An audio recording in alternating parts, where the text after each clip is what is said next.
Hello, welcome back to Al Talks, another episode for this week. Before I get started, ta-da! Look what I got. I got merch. A lot of them. And if you want to support this podcast, help support me, provide you great weekly content. You can buy one of these for me if you message me on my social medias or email me. They're $2.50 each in euro, and I will send them out to you. Today's episode, I'm going to talk about a couple of things actually. But the first thing I want to talk about is, I mentioned him before, but Ali Siddiq, he was on a list. He came on to Joe Diaz's podcast, Uncle Joe's Joint, and I think I hurt myself. Yeah. Anyway, and he was on Joe Rogan's Experience as well, and he talked about, when he was starting out in comedy, and him and Joey were, kind of reminiscing about the very start of their comedy career, because Ali Siddiq is not doing comedy as long as Joe Rogan and Joey Diaz,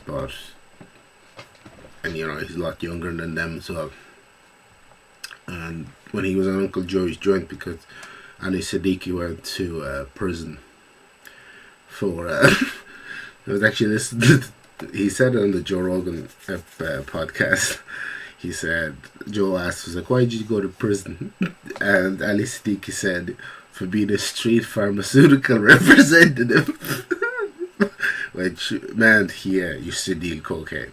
But Joe Rogan, like myself, started laughing. And he said, that is a brilliant way of putting it. Instead of calling himself a drug dealer, said, being a street pharmaceutical representative. And he said, well, what's the difference between, what the stuff that the FDA approves and that they're allowed to peddle? Because over in the US, for whatever reason, I have no idea why, but pharmaceutical companies can't be sued for negligence of their crap and whatever. I don't know why. It baffles me, to be honest. But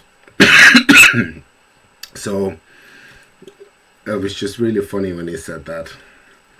It's one of the reasons why I love listening to podcasts, because there's a certain podcast you have great moments like that, examples for like that.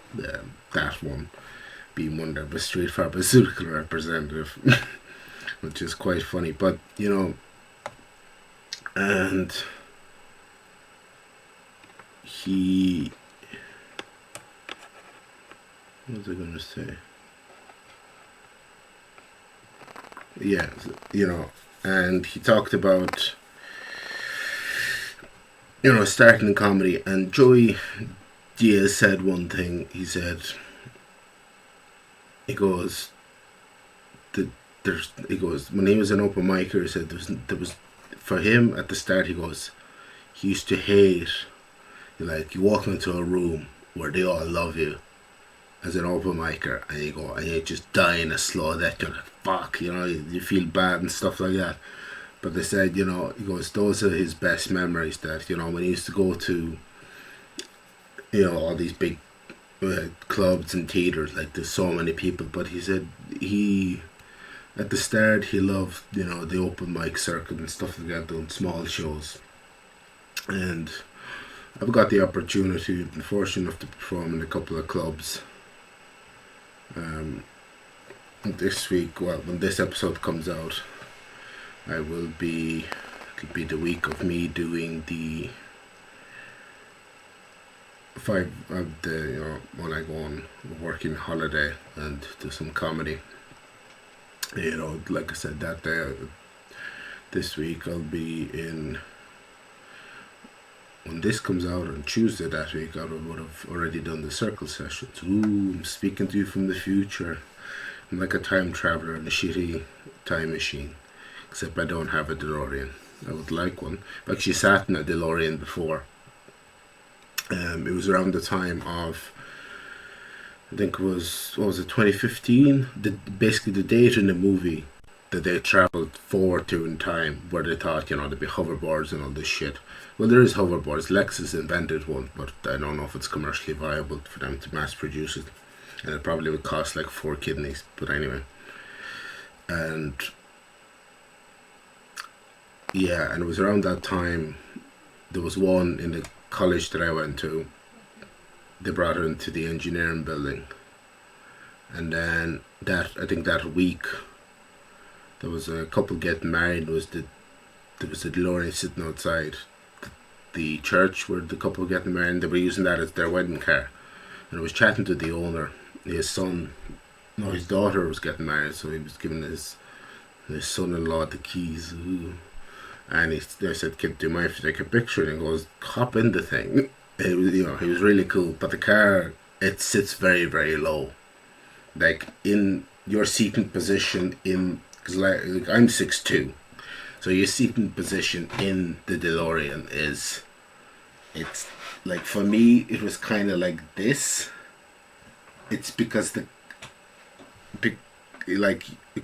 seat is just, I don't know if I could be able to drive it long distances. It's very uncomfortable. And like, because the mid-engine car, the engine is behind you and it's in your ear, and it's just but it is a cool car, like. But enough about DeLoreans. But that's what forgot my train of thought now. I mentioned DeLoreans. Oh yeah, because time traveling thing. So yeah, so at this stage I would have done the circle sessions, and then tomorrow will be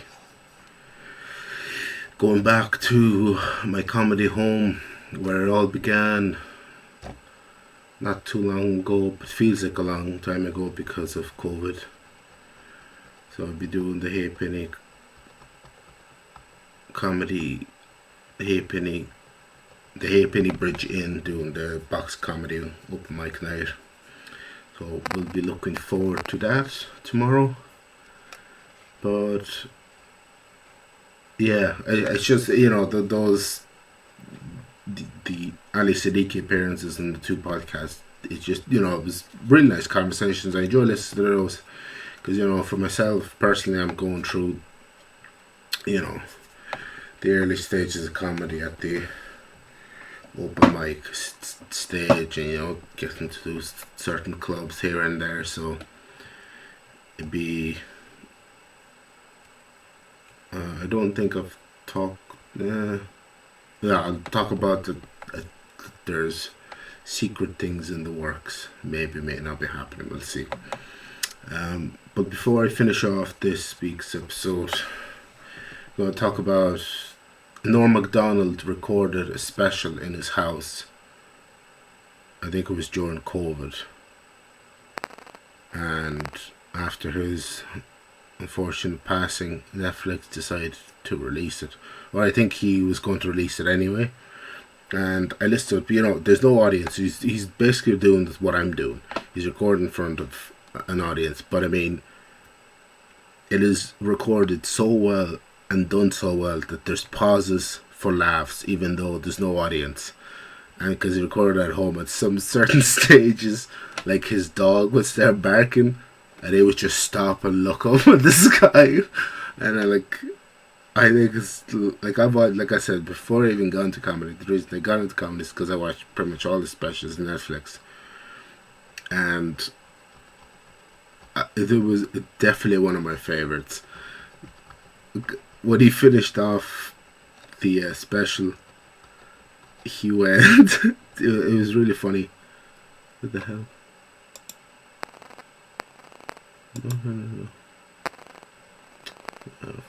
Fucking settings. But he goes, that's me, goodbye. I dropped the mic, but I paid for it. And it's just such a brilliant little line. And it's, it's very unfortunate that he passed away.